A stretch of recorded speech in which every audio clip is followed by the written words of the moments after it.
ان کے علاوہ کچھ دوسرے لوگ تم ایسے بھی دیکھو گے جو چاہتے ہیں کہ تم سے بھی امن میں رہیں اور اپنی قوم سے بھی، مگر جب کبھی فتنے کی طرف بلائے جاتے ہیں تو اوندھے منہ اس میں جا گرتے ہیں۔ سو اگر وہ تم سے کنارہ نہ کریں اور تمہاری طرف صلح و آشتی کا ہاتھ نہ بڑھائیں اور اپنے ہاتھ نہ روکیں تو انہیں بھی پکڑو اور جہاں پاؤ قتل کرو۔ یہ لوگ ہیں جن کے خلاف ہم نے تمہیں کھلا اختیار دیا ہے، لیکن کوئی بے احتیاطی نہیں ہونی چاہیے، اس لیے کہ کسی مسلمان کے لیے جائز نہیں ہے کہ وہ کسی مسلمان کو قتل کرے الا یہ کہ اس سے غلطی ہو جائے، اور جو کسی مسلمان کو غلطی سے قتل کرے اس کے ذمے ہے کہ ایک مسلمان کو غلامی سے آزاد کرے اور اس کے گھر والوں کو خون بہا دے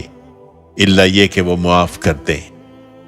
پھر اگر مقتول تمہاری کسی دشمن قوم سے تعلق رکھتا ہو مگر مسلمان ہو تو ایک مسلمان کو غلامی سے آزاد کر دینا ہی کافی ہے، اور اگر وہ کسی ایسی قوم کا فرد ہے جس کے ساتھ تمہارا معاہدہ ہے تو اس کے وارثوں کو دیت بھی دی جائے گی اور تم ایک مسلمان غلام بھی آزاد کرو گے۔ پھر جس کے پاس غلام نہ ہو اسے لگاتار 2 مہینے کے روزے رکھنا ہوں گے۔ یہ اس گناہ کو بخشوانے کا طریقہ ہے اللہ کی طرف سے خاص عنایت کے طور پر، اور اللہ علیم و حکیم ہے۔